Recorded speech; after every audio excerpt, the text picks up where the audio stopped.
welcome everybody. I will start. Real honor for me to host this expert insight organized by Renaissance Executive Forums.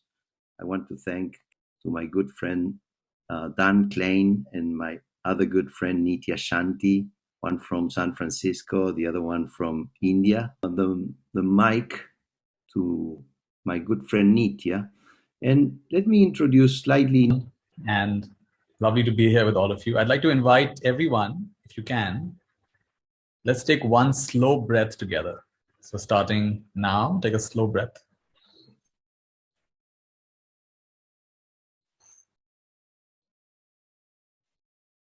So in that moment, wherever we are in the world, be connected. And for me, this session is about first connection first. First comes connection, everything else comes after that. Connection before context, and context before content. That's the order. If you follow that order, life becomes very beautiful. If you forget that order, if you focus all on the content, you forget the bigger picture. We focus on the bigger picture, but we forget each other. Then we miss something very important. So good to see you. And those of you who are comfortable putting on your video, it'll be great to also see your faces. That'll be nice. It's up to you. And would also like to take a minute to share my impressions of Alan and Dan. Alan topic is human connection, power of presence. And I'd like to share a few things around this. Very quick background. I did an MBA. Then I left my corporate job and I became a Buddhist monk. I lived in the forest of Thailand and Sri Lanka for about 6 years. And in that time, I had a wonderful time learning about the power of community, the power of connection to self, connection to nature. In fact, years back, I'd gone to Bali and I realized the Balinese philosophy, they have a word which they use very often. And the word is Tri-Hitakarana. I don't know how many of you can pronounce that. Tri-Hitakarana. Tri-Hitakarana means harmony in a threefold way, threefold harmony. Harmony with self, harmony with others, and harmony with life or nature. Triple harmony. So what they believe in Bali is, it's a mistake to seek happiness. It's a mistake to pursue happiness. Because anything you seek or you pursue, you're assuming you don't have it. In fact, it's enshrined in the US Constitution that everyone should have the freedom to pursue happiness. And what they say is, to pursue happiness is a mistake. So what do they suggest instead? They said, instead of pursuing happiness, seek harmony. Or rather, don't even seek it. I would say, discover harmony. Harmony with self. Harmonize with yourself. Harmonize with the people around you. Harmonize with life. And the middle of that triple harmony, Tri-Hitakarana, right there in the middle is happiness. So happiness is something you don't have to seek. It's something you have to discover, uncover. So we'll do a very short exercise. Today, I want to keep it not just theoretical, practical. We'll do a short exercise of connecting with self. So please try this. Sit comfortably. Notice the things you're seeing in the room you're in or the place you're in. Notice the colors. Notice the shapes. As your eyes move a little bit, if you pay careful attention, each thing you see evokes a different feeling inside of you. A different thought inside of you. Notice that. So slow down a little bit. It's like you're shifting gears in a car. Instead of moving at the speed of thinking, you're moving at the speed of life.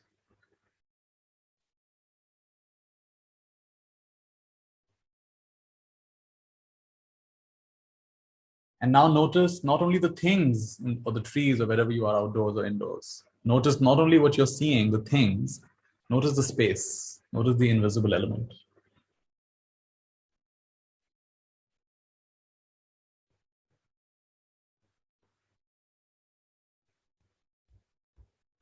In the same way, close your eyes for a moment. And notice internal experiences like sensations, thoughts, emotions, feelings.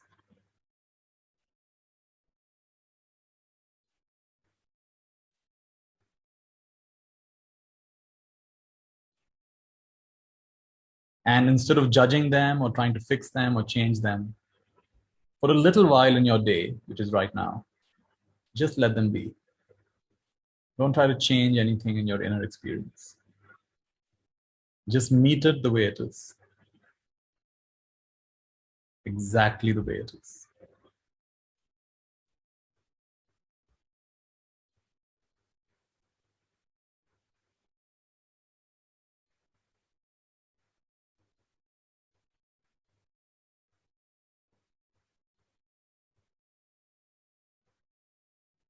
And notice not only internal experiences, notice internal space. The space within which there are thoughts and feelings and memories and sensations and images and everything else. Inner space.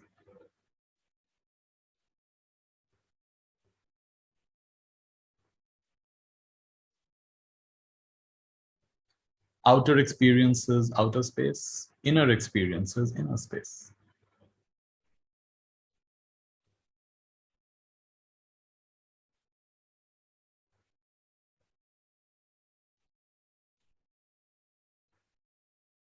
We'll all take a deep breath.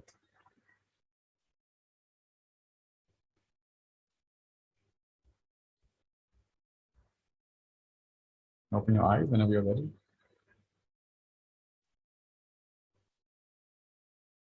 I'll speak for a few more minutes. And in the time I'm speaking, my challenge for you is, can you listen to me, not with your head? Can you listen to me from the heart?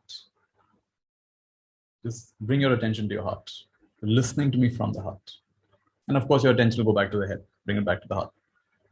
So don't just try to understand what I say. Try to feel what I say and where I'm coming from.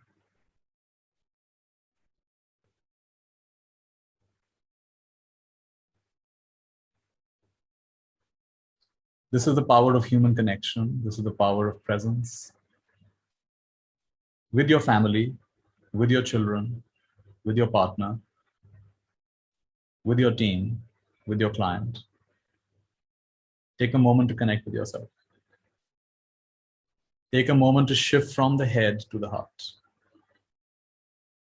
A different intelligence gets activated. Very profound intelligence. A friend of mine was driving in the US and there was what's called a pileup, when somebody brakes suddenly and one after the other cars come hitting with a pileup. And her car was damaged, but she was fine. Next day, she calls her insurance company and says, I've been in an accident. The first thing the insurance agent said is, where are you? Are you okay? Do you need help? And she's like, oh, wow. That was yesterday. But thank you. She was expecting to give me your policy number, give me your membership number, whatever. And she's first response was, where are you? Are you okay? Do you need help? And she was very touched by that. That was a human response. That was not an insurance company response. And she said, no, that happened yesterday. I'm fine. I'm just calling today to claim my insurance. But something about that interaction touched her. This is the power of connection. She said she'll probably never change insurance companies now because of one conversation, right?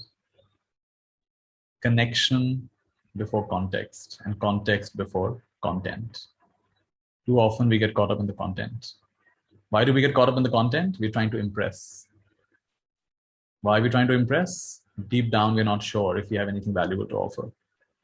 We feel our presence is not enough. We have to add. I have to prove myself. Very common thing we find. Dan teaches in Stanford. You probably know this. Imposter syndrome. Imposter syndrome.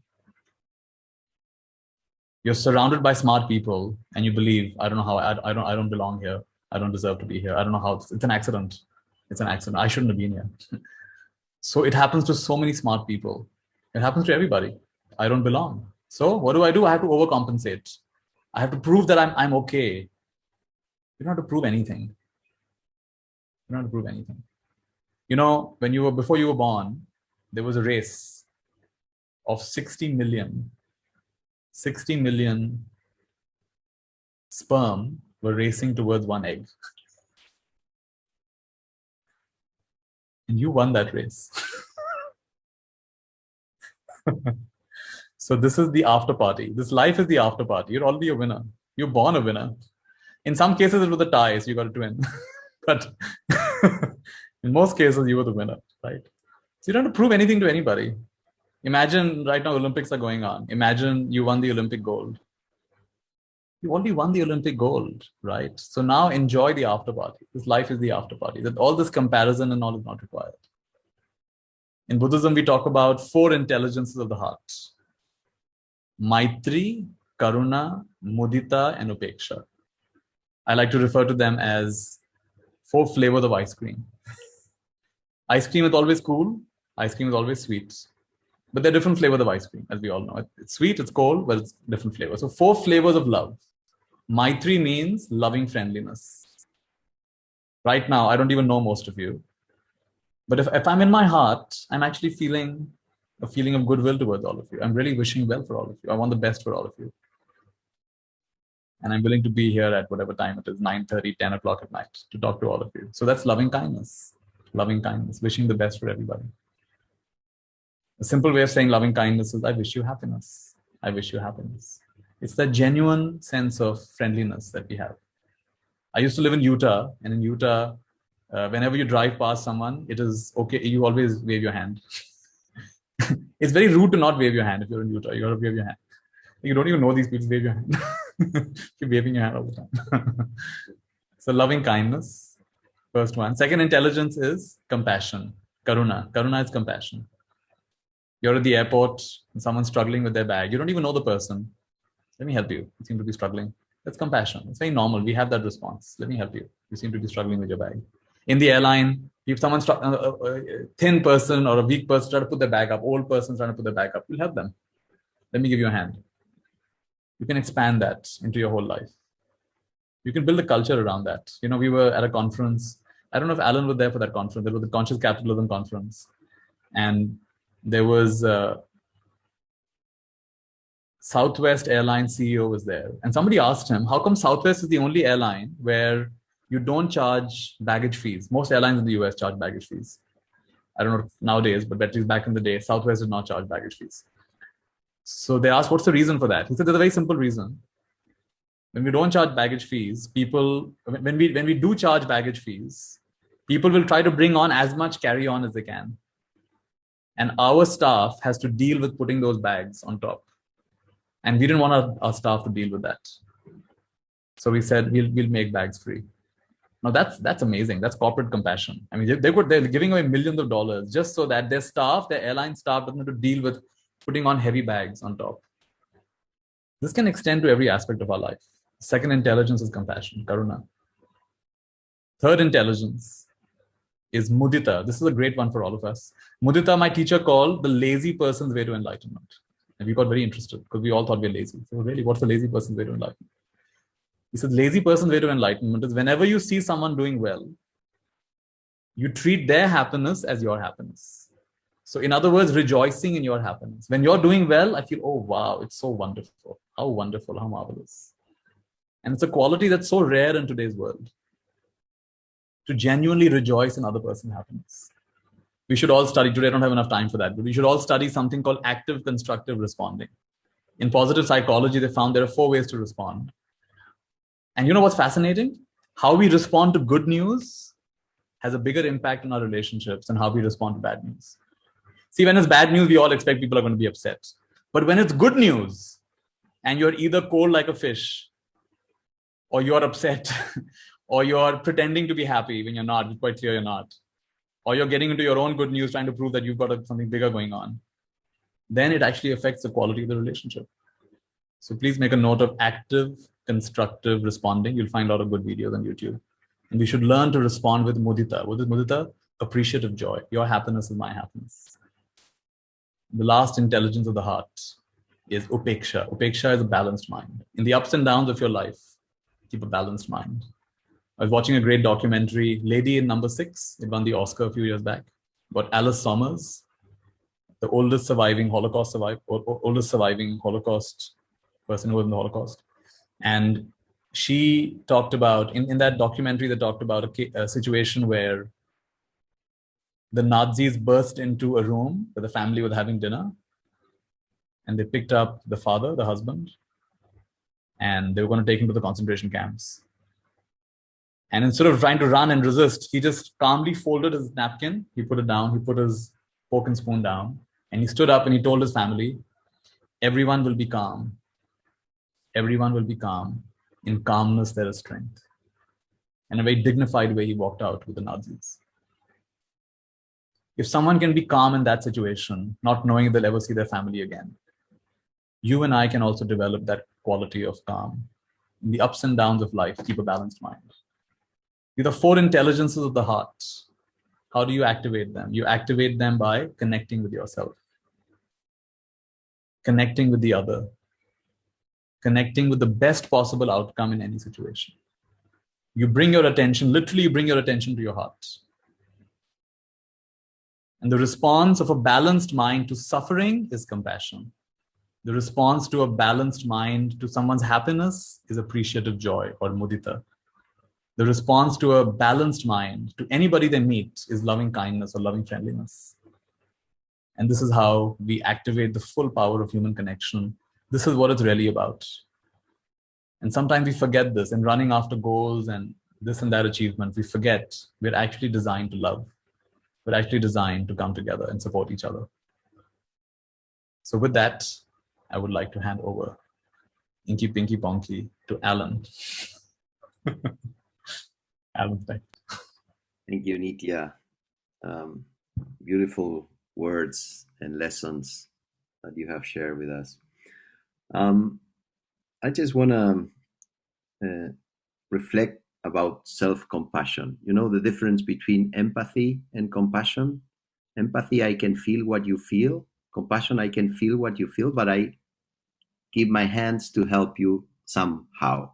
Maybe it's my hand, maybe it's my wish, maybe it's something. So in order to be compassion, in my experience, it's important to learn how to be self-compassion. That means compassion with yourself. So I don't know if that's one of the four ways of love, karuna, if that includes or not the self-compassion. So I want everybody of you to make this small exercise. So sit comfortably in your chair or in your sofa or wherever you are. Take a deep breath in. Breathe out. Again, when you breathe in, you can feel gratitude for your health, for instance. So you breathe in and say thank to your body, to your blood, to your cells, and send appreciation and gratefulness, because those are helping me to be healthy. So with the next breath in, you can thank for you being a calm person and a peaceful being. So breathe in, thinking and believing that you are a peaceful being. And then breathe out. So next, put your hand in your heart and breathe in. And while you breathe in, you will recognize yourself as a loving person. I am a loving person. Next breathe, I am health. Next breathe, I am peaceful being.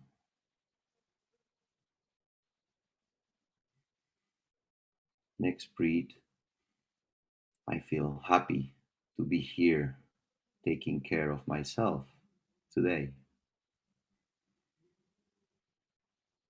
Giving a moment for myself.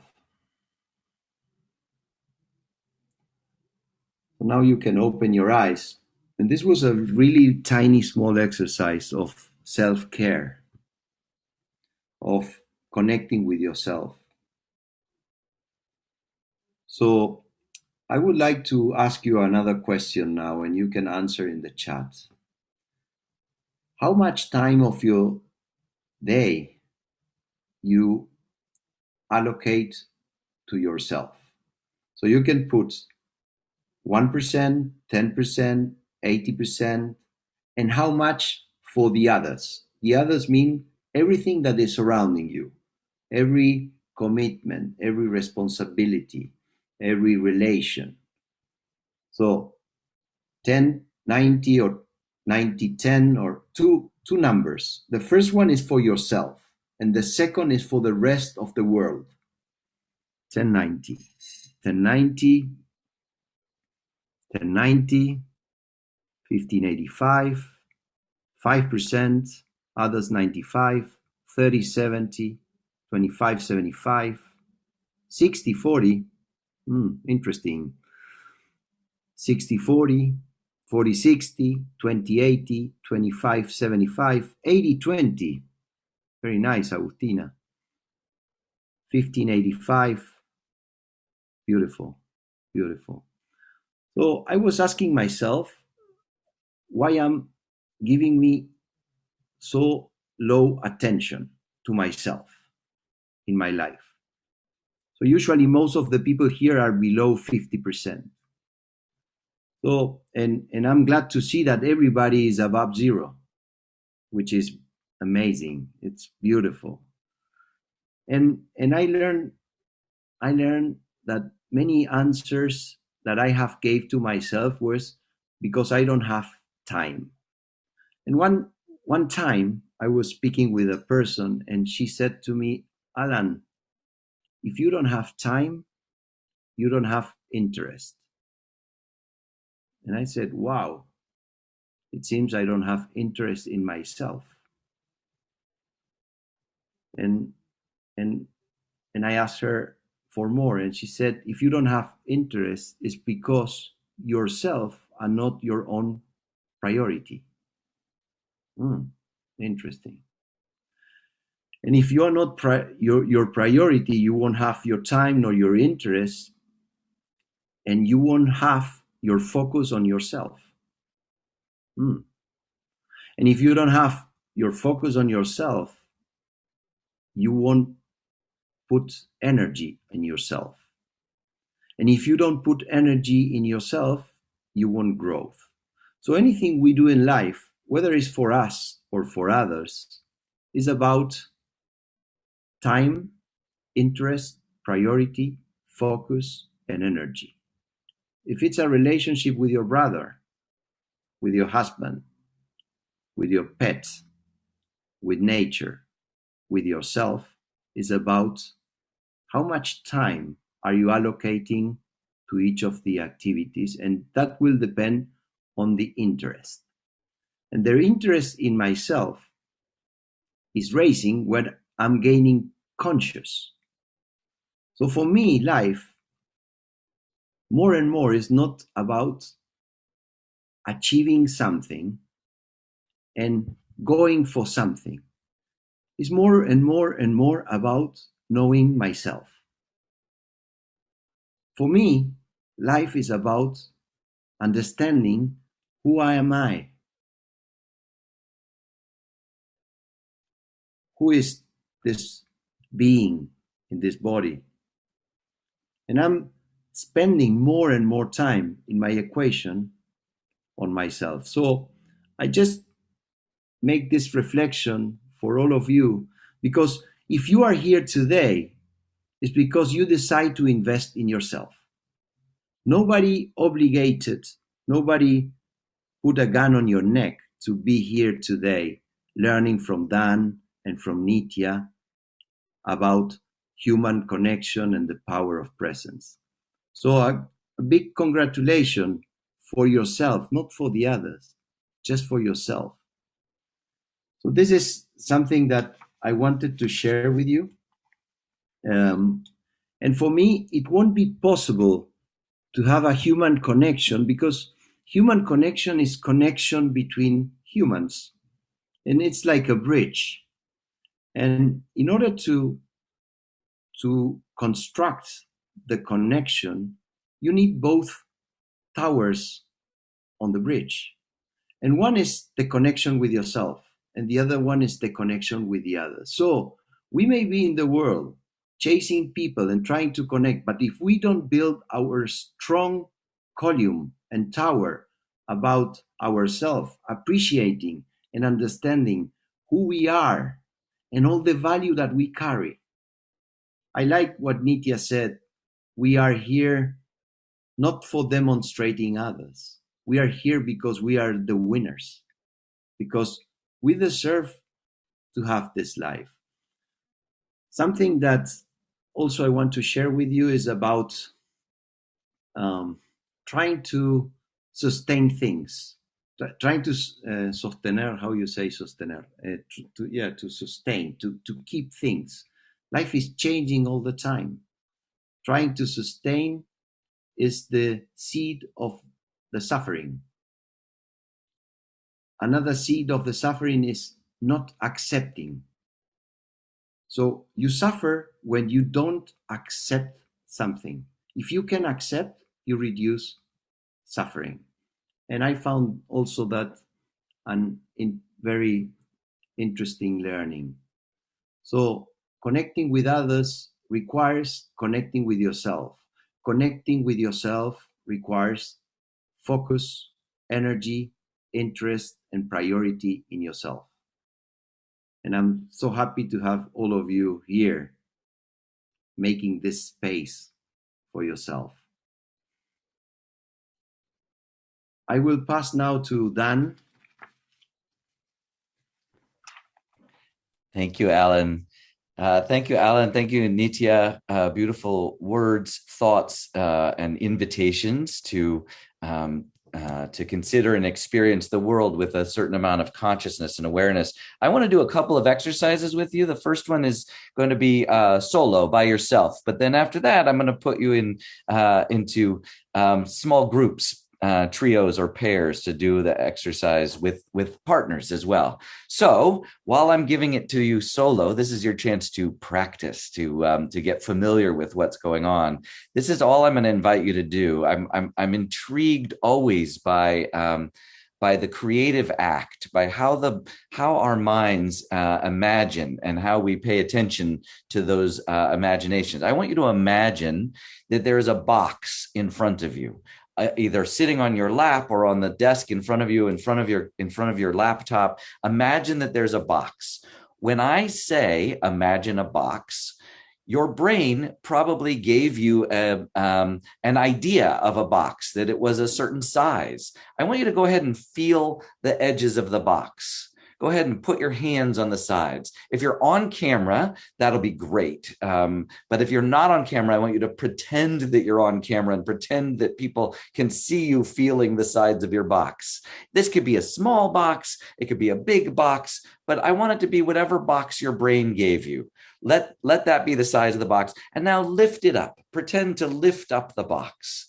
Good, and set it back down. Notice what it is made out of.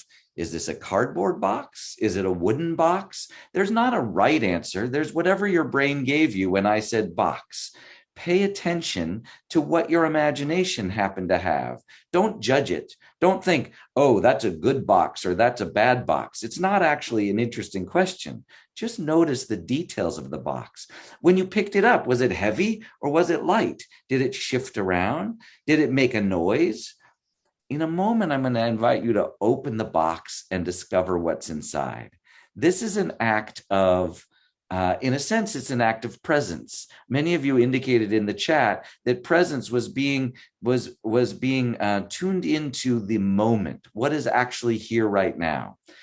As you understand that you're about to open the box, you might be planning on what you are going to discover inside. If you have a normal brain, it's planning ahead and it's trying to think, I know what I'll have inside. I'll make sure that there's an iPhone inside. I want to encourage you, even if your brain comes up with a plan, to allow for whatever is in the box to be just what it is. Rather than plan ahead, I want you to see what happens if you can open the box, look inside, and notice what your brain gives you.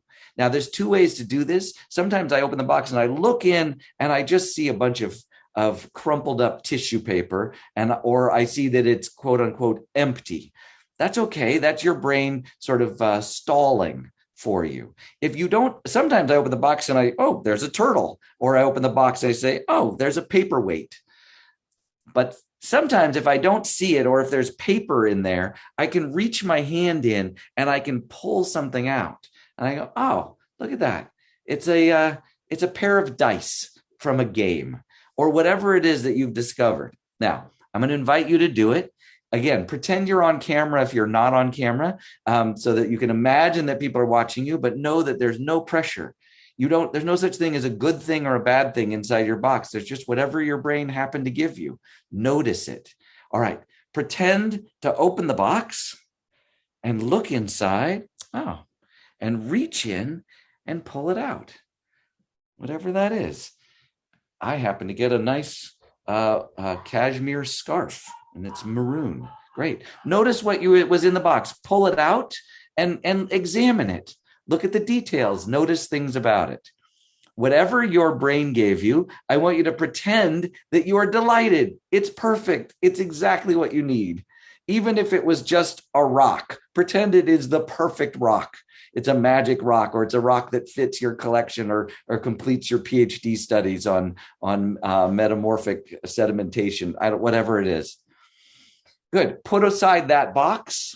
Imagine another box. This one is a different size. Oh, how about that? You have a different size box. I want you to open that box and notice what's inside, reach in and pull it out. Oh, how about that? And then you can use whatever thing that you got. I happen to get an old-fashioned monocle, so I can pretend that I'm a train tycoon. Notice what's in the box and notice it. Be delighted by it, even if it's quote unquote boring. In fact, upon closer inspection, everything is interesting. It's one of the things that I've come to realize about our imaginations and about creativity. The question of whether or not it's interesting by itself is not interesting. You can find something fascinating in everything. Oh, good. Move that aside. I'm going to have you do it again. There's one more box. This one is made out of a different material. Oh, notice this box is wrapped up differently. In fact, it's a present for you, and you get to unwrap the present, take off the paper, open up the lid, and see what's inside. And this time I want you to be extremely delighted. Before you even know what it is, say, oh, wow, and pull out whatever you got. Oh, look at that. It's a hat from my favorite baseball team. All right. This is the game that you are now going to play. In some ways, I enjoy this game as an act of presence, of being aware in the moment to what's happening as you explore your own creativity. But now you're going to do it with partners. So you're going to be put into a breakout room. Your partners may be on video. That would be great. They might just be on audio. But I still want you guys to play the game where you pretend to give each other presents. One of you will say to the other one, hey, I got you something. And you'll pretend to hand them something to the camera, hand them a box. The partner will take the box and they'll say, what is it? What did you get me? And you can say, open it and find out. And then they will open the box and they will pretend to take something out of it. This time, though, they will say it out loud. They will name what it is that they got. Oh, it's a beautiful bookmark that I can put into a book. Whatever they say it is, I want you to say, yes, that is what I got you, and give the story. Yes, I found the bookmark when I was traveling in Florence. I know you've been reading about Italy, and I thought that this would be a nice reminder of our time together. It's a made-up story. You're just going to say yes to whatever your partners say, and then at some point they're going to say, well, actually, I got you something. And you'll say, what is it? And they'll say, open it and find out. And then you'll play the game. You'll open the box. You'll name it. this is most important of all. When you do this exercise, I want you to be generous with what you give to each other and grateful for whatever you get. If you open the box and you find that it is a dried stick, don't say, "Oh, wow, you got me a stick. That wasn't very thoughtful, was it?" That's not fair. It was your brain that gave the stick. So whatever, it can be a stick. It might be a stick, but I want you to be very excited and grateful. Say, "Wow, thank you. You got me a stick. This is perfect. I need something to poke at the spider's nest under my desk." Whatever it is, it's the exact thing that you needed. And be grateful to your partners.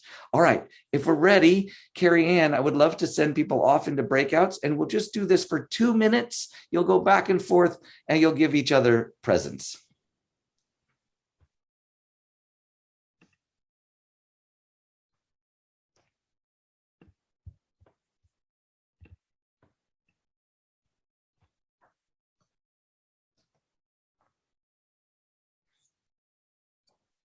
You should have an invitation that you accept the invitation, and it'll put you in a breakout room.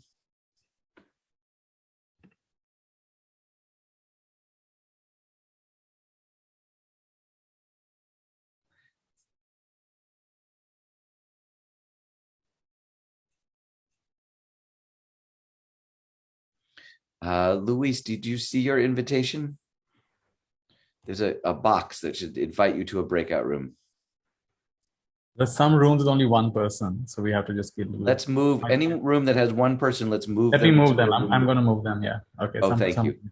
Like Diego to Esteban.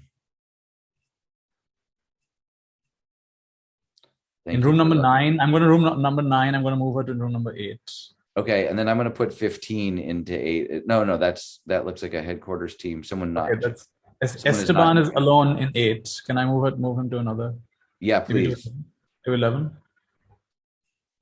Yes. Oh, it's already moved. Good. Okay, good. It's fun playing God like this. Yeah, right? It looks like room 4 right now only has Clara. Diego didn't join yet. And 4 only has Clara. You want to put her in 3? Yeah. Can you do that? I did that. Thank you. You might want to give them a little more than 5 minutes, because if there are 3 people, it may not be enough 5 minutes. Let's keep an eye on Diego not joined. And then in room 15, yeah, headquarter team, Maurizio Bustamante. Alan, is Maurizio part of your team? It's part of our team. It's okay. Got it. Did you want hi, Maurizio. By now they'll be done. One room has 4 people. You just might want to give them a little bit more time, perhaps. Okay. Good fun. The box I saw, strangely, was the coffin of my teacher. Can you believe it? I haven't even thought about it for years. Wow. Mother of pearl coffin. Yeah, it was a coffin made of mother of pearl. And in Thailand, senior monks are kept in state for 1 year. Wow. So he was actually kept for 1 year in state. And then there was a very major ceremony done with King of Thailand came. That suddenly, I don't even imagine I think of that.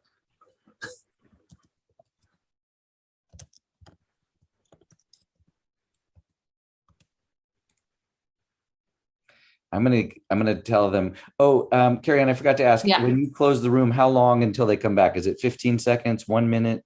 1 minute. Okay. I'm gonna give them a notice. I think we should bring them back pretty soon. Yeah. I'm gonna say keep giving gifts until rooms close. People are also coming out once they're done, it seems. So. Okay, good. Yeah. You could even say come out. Yeah, okay. Yeah, whenever they're done. And then I'll say 1 more minute. And then I think we can probably close now. How did it go? You guys coming back in? Yeah, good. I'm looking for the names. Christian, how was it for you? Want to unmute? Hi, Nithya. Very well, very well. Yeah. Did you get some nice gift? Yes, two nice gifts. Great. Yes, two nice gifts. From Eduardo? From Eduardo. Yes.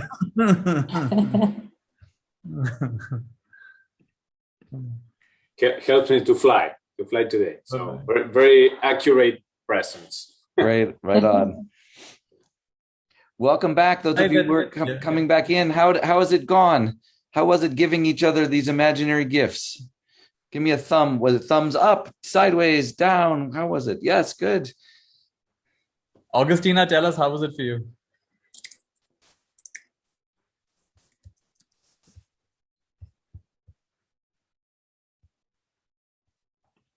Sorry, for me? Yes, tell us, how was it for you?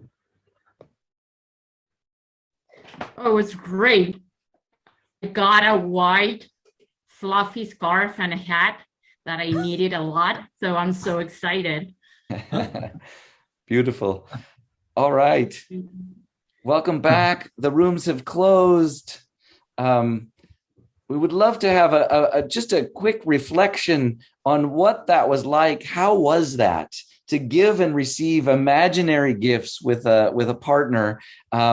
And you can put a note into chat, or if you want to, you can unmute and make a comment out loud. Renata says, a lovely exercise. Excellent. What else? Tell us more. How was that to explore this playful exchange?